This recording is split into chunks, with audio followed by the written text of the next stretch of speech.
साल 2004 गंगा आरती की गूंज और चारों तरफ दियों की रोशनी थी। 10 साल की सुनैना ने 6 साल की आनिया का हाथ कस कर पकड़ा हुआ था। भीड़ इतनी थी कि कंधे से कंधा छिल रहा था।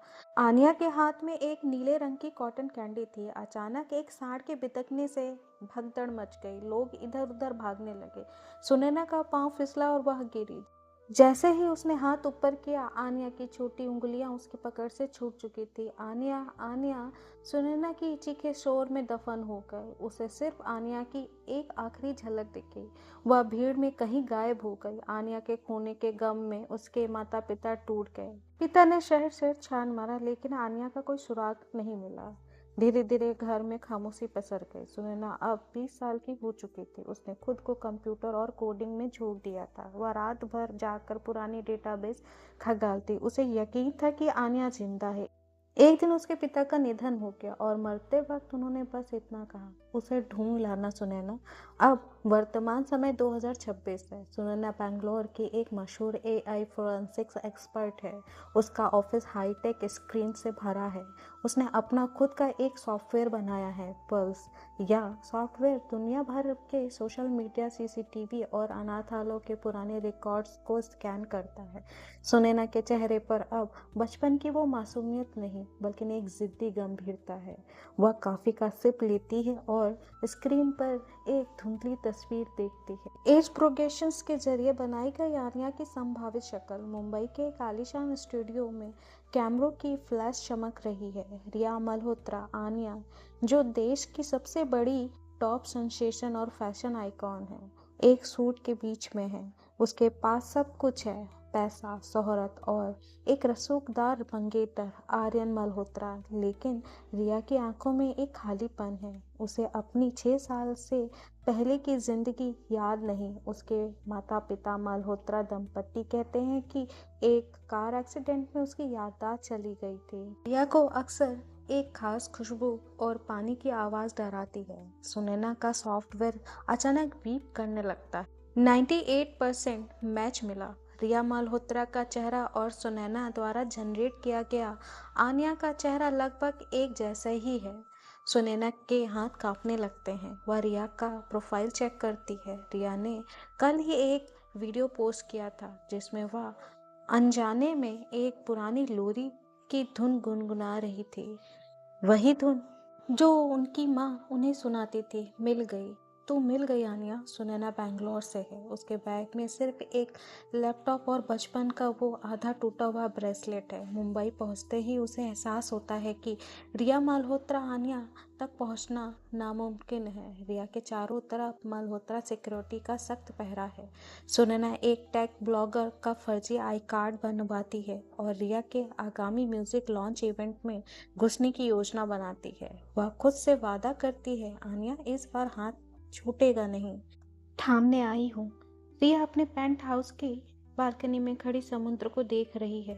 उसके फोन पर एक नोटिफिकेशन आता है। एक अज्ञात आईडी से ईमेल है। उसका सब्जेक्ट है, तुम्हारी आंखों का सच। रिया ईमेल खोलती है और जम जाती है।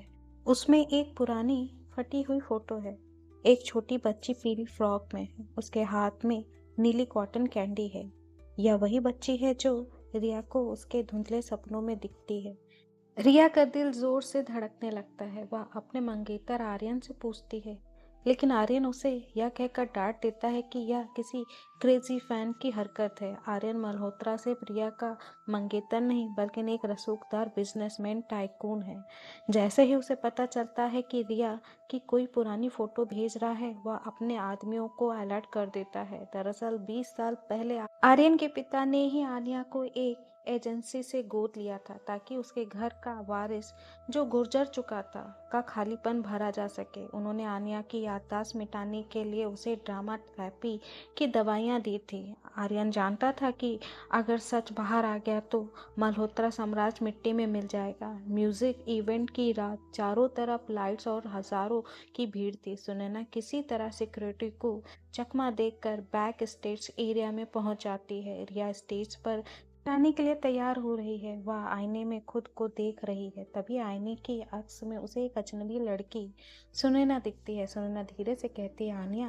18 अगस्त 2004 बनारस का घाट। रिया के हाथ से लिपस्टिक गिर जाती है। वह मुड़ती है। उसकी आंखों में खौफ और पहचान की एक मिलीजुली तड़प है। तुम मुझे उस नाम से क्यों बुला रही हो? तभी आर्यन वहां पहुंच जाता है। वह सुनैना को धक्का देकर दूर करता है और रिया को संभालता है। रिया को पैनिक अटैक आने लगता है। उसे सांस लेने में तकलीफ होती है। आर्यन के गार्ड सुनैना को पकड़ लेते हैं। आर्यन सुनैना के कान में फुसफुसाता है, तुम जो भी हो, बड़ी गलती कर दी है यहाँ आकर। रिया मेरी है और वो सिर्फ वही याद रखेगी जो मैं चाहूँगा। सुनैना को धक्के मारकर बाहर निकाल दिया जाता है, लेकिन जाने से पहले वह रिया की आंखों में अपनी आंखों का अक्स छोड़ जाती है। रिया की धुंधली यादों की दीवार में पहली दरार आ चुकी थी। आर्यन के धक्के और सुनैना की आंखों के एक गहरे दर्द ने रिया के अंदर एक तूफान खड़ा कर दिया था। उस रात रिया सो नहीं पाई। उसने अपने पर्सनल डॉक्टर की अलमारी से अपनी पुरानी मेडिकल फाइलें चुराई। फाइलों में उसे कुछ अजीब दवाइयों के नाम मिले, याददाश्त दबाने वाली दवाइयाँ। उसे समझ आया कि उसे बीमार कहकर जो गोलियां दी जाती थी वे उसकी बीमारी के लिए नहीं, बल्कि उसे उसकी पहचान भुलाने के लिए थी। रिया का हाथ कांपने लगा। उसने आईने में खुद को देखा और पहली बार चिल्लाकर कहा, मैं रिया नहीं हूँ, मैं आनिया हूँ। सुनैना हार मानने वालों में से नहीं थी।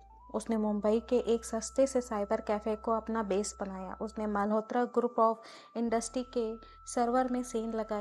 उसने वहां 20 साल पुराने कुछ ऐसे ट्रांजैक्शंस मिले जो सीधे एक चाइल्ड अडॉप्शन सिंडिकेट से जुड़े थे। उसे पता चला कि मल्होत्रा परिवार ने आनिया को गोद नहीं लिया था, बल्कि उसे खरीदा था। सुनैना ने ये सारे सबूत एक इनकरप्टेड फाइल में सेव किए और एक सीक्रेट मैसेज रिया के सोशल मीडिया हैंडल पर भेजा, जिसका पासवर्ड उनकी माँ का नाम था। रिया ने मैसेज पढ़ा। उसने अपनी सिक्योरिटी को चकमा देने के लिए एक साधारण सा बुर्का पहना और शहर के बाहरी इलाके में स्थित एक पुराने शिव मंदिर पहुंची। वहां सीढ़ियों पर सुनैना बैठी थी। जैसे ही रिया ने बुर्का हटाया, सुनैना खड़ी हो गई। दोनों की आंखों में आंसुओं का सैलाब था। सुनैना ने कांपते हाथों से अपने पॉकेट से वो आधा ब्रेसलेट निकाला। रिया ने अपने गले से एक लॉकेट निकाला जिसमें उसका दूसरा आधा हिस्सा छिपा था। दोनों के टुकड़े एक साथ मिले और S&A, सुनैना एंड आनिया का अक्षर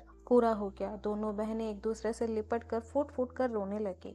मंदिर के सन्नाटे में रिया ने बताया कि कैसे उसे सालों से दवाइयां देकर सुन रखा गया था। सुनैना ने उसे समझाया कि आर्यन उसे प्यार नहीं करता, बल्कि उसे एक प्रॉपर्टी की तरह इस्तेमाल कर रहा है ताकि उसकी पॉपुलैरिटी से मल्होत्रा ब्रांड बड़ा बन सके। रिया को अब धुंधले सपने नहीं बल्कि साफ तस्वीरें दिखने लगी। वो मेला, वो पीली फ्रॉक और सुनैना का छूटा हुआ हाथ। रिया ने फैसला किया, दीदी अब मैं वापस नहीं मुड़ूंगी, मुझे मेरा हक चाहिए। अभी दोनों बहनें मंदिर से निकल ही रही थी कि अचानक चारों तरफ से गाड़ियां आ गई। आर्यन मल्होत्रा अपनी कार से बाहर निकला। उसके चेहरे पर वो क्रूर मुस्कान थी। उसने ताली बजाते हुए कहा, बहुत अच्छा ड्रामा है, लेकिन अभी एक और शख्स कार से उतरा।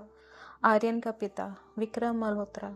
उसने एक ऐसा खुलासा किया जिसने दोनों बहनों के पैरों तले जमीन खिसका दी। उसने बताया कि आनिया का खोना कोई इत्तेफाक नहीं था, बल्कि सुनैना के पिता, जो एक ईमानदार अफसर थे, को चुप कराने के लिए विक्रम ने ही आनिया को किडनैप करवाया था। तुम्हारे पिता ने हमारी फाइल्स नहीं जलाई थी, इसलिए हमने उनकी सबसे प्यारी चीज, उनकी बेटी को ही मिटा दिया, विक्रम ने दहाड़ते हुए कहा। विक्रम मल्होत्रा के गार्ड्स ने सुनैना और आनिया को जबरदस्ती एक पुरानी मिल के तहखाने में बंद कर दिया। वहां चारों तरफ धूल और पुरानी मशीनों का अंबार था। आनिया पूरी तरह डर गई थी, लेकिन सुनैना ने उसका हाथ थाम लिया। डर मत आनिया, 20 साल पहले हाथ छूटा था, अब नहीं छूटेगा। सुनैना ने उसे ढाढ़स बंधाया। सुनैना ने गौर किया कि उसके जूते की हिल में एक छोटा सा इमरजेंसी GPS लगा है, जिसे उसने खुद डिजाइन किया था। उसने चुपके से उसे एक्टिवेट कर दिया। आनिया को पता था कि मल्होत्रा परिवार उसे दुनिया के सामने पागल साबित कर सकता है। उसके पास उसका स्मार्टफोन था जिसे गार्ड ने छीनने की कोशिश की थी, लेकिन उसने उसे अपनी ड्रेस में छुपा लिया था। तहखाने के एक कोने में जहां थोड़ा सिग्नल मिल रहा था, आन्या ने अपने इंस्टाग्राम पर लाइव बटन दबा दिया। करोड़ों लोग जुट गए। आन्या ने कांपती आवाज में अपना असली नाम आन्या बताया और विक्रम मल्होत्रा के काले कारनामों का कच्चा चिट्ठा खोल दिया। पूरी दुनिया यह लाइव देख रही थी। आर्यन मल्होत्रा अपने पिता के कमरे में खड़ा था। उसने जब आन्या का लाइव वीडियो देखा तो उसका दिल पसीज गया। वह आन्या से प्यार तो करता था, लेकिन अपने पिता के डर के साए में जी रहा था। उसने देखा कि उसके पिता आन्या और सुनैना को हमेशा के लिए खामोश करने की योजना बना रहे हैं। आर्यन ने पहली बार अपने पिता की आंखों में आंखें डालकर कहा, बस बहुत हुआ डैड। आपने उसे मुझसे छीनकर अपनी जायदाद बनाया, लेकिन अब मैं उसे मरने नहीं दूंगा। आर्यन ने चुपके से तहखाने की चाबियां ली और दोनों बहनों को बाहर निकाला। लेकिन जैसे ही वे कार में बैठे, विक्रम के वफादार गार्ड ने उनका पीछा शुरू कर दिया। मुंबई की बारिश भरी रात में कारों का तांडव शुरू हुआ। गोलियां चल रही थीं। सुनैना ने अपनी टेक स्किल का इस्तेमाल किया और अपने लैपटॉप से ट्रैफिक सिग्नल को हैक कर दिया, जिससे दुश्मन की गाड़ियां जाम में फंस गईं। आर्यन ने गाड़ी को सीधे पुलिस हेडक्वार्टर की तरफ मोड़ दिया। जैसे ही वे पुलिस हेडक्वार्टर पहुंचे, वहां पहले से ही मीडिया का भारी जमावड़ा था। आन्या के लाइव वीडियो ने पूरे देश में आग लगा दी थी। विक्रम मल्होत्रा भी वहां पहुंच गया, अपनी ऊंची पहुंच का फायदा उठाने के लिए। लेकिन तभी सुनैना ने अपना लैपटॉप निकाला और वो पुरानी ऑडियो रिकॉर्डिंग प्ले कर दी जो उसने मंदिर में रिकॉर्ड की थी। विक्रम का वो कबूलनामा कि उसने आन्या को खरीदा था। पुलिस कमिश्नर ने विक्रम और उसके गुर्गों के हाथों में हथकड़ी डाल दी। कैमरे फ्लैश कर रहे थे और दुनिया देख रही थी कि कैसे दो बहनों ने मिलकर एक साम्राज्य को ढा दिया। पूरा देश टीवी स्क्रीन से चिपका हुआ था। अदालत में विक्रम मल्होत्रा के महंगे वकील आन्या को मानसिक रूप से अस्थिर साबित करने की कोशिश कर रहे थे, लेकिन तभी सुनैना ने अपना ब्रह्मास्त्र पेश किया। वह डीएनए रिपोर्ट और वह ऑडियो फाइल जिसमें विक्रम ने स्वीकार किया था कि उसने आन्या को खरीदा है। जब आन्या कटघरे में खड़ी हुई तो उसकी आवाज में डर नहीं बल्कि 20 साल का गुस्सा था। उसने अपनी कलाई का वो निशान दिखाया और कहा, ये निशान झूठा हो सकता है, लेकिन मेरी बहन की आंखों के आंसू नहीं। जज ने विक्रम मल्होत्रा को उम्र कैद और आर्यन को जांच में सहयोग करने के कारण शर्त रियायत दी। कोर्ट के फैसले के बाद सुनैना और आन्या ऋषिकेश के उस पुराने गांव पहुंची जहां उनका बचपन बीता था। वह घर अब खंडहर बन चुका था, लेकिन दहलीज पर कदम रखते ही आन्या को अपनी माँ की रसोई की खुशबू महसूस हुई। उसे याद आया कि कैसे वह अलमारी के पीछे छिपती थी। सुनैना ने धूल भरी एक पुरानी पेटी खोली जिसमें आन्या का वो पसंदीदा लकड़ी का खिलौना आज भी सुरक्षित था। दोनों ने वहां की मिट्टी को माथे से लगाया। उन्हें महसूस हुआ कि उनके माता पिता की आत्मा को आज शांति मिली है। सुनैना ने अपने खोज ऐप को अब एक इंटरनेशनल एनजीओ का रूप दे दिया।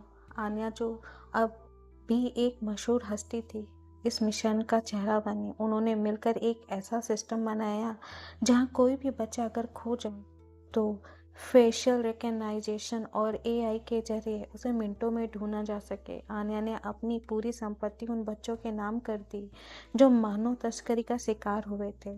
वह अब सिर्फ एक पॉप स्टार नहीं थी, बल्कि हजारों खोए हुए बच्चों की उम्मीद बन गई थी। आर्यन जेल से बाहर आने के बाद आन्या से मिलने आया। उसकी आंखों में शर्मिंदगी थी। उसने कहा, आन्या, मुझे पता है कि मैं माफ़ी के काबिल नहीं हूँ, क्योंकि मैं जानते हुए भी तुम्हें तुम्हारे अतीत से दूर रखा, लेकिन अब मैं दूर जा रहा हूँ ताकि तुम अपनी नई जिंदगी सुकून से जी सको। आन्या ने उसे माफ तो कर दिया, लेकिन साफ कह दिया कि उसका रिया वाला अध्याय अब खत्म हो चुका है। आर्यन हमेशा के लिए देश छोड़कर चला गया और आन्या अपनी जिंदगी का कंट्रोल अपने हाथों में ले लिया। कहानी वहीं खत्म होती है जहां से शुरू हुई थी। ऋषिकेश का गंगा घाट, आरती का समय है।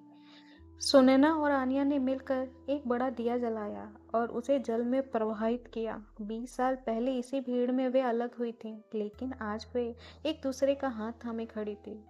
सुनैना ने मुस्कुराकर पूछा, अब तो हाथ नहीं छोड़ोगी? आनिया ने अपना सिर सुनैना के कंधे पर रखा और कहा, अब तो मौत भी हमें अलग नहीं कर पाएगी दीदी। वही लोरी गूंजती है और दोनों बहनों के मुस्कुराते चेहरों पर वही लोरी गूंजती है।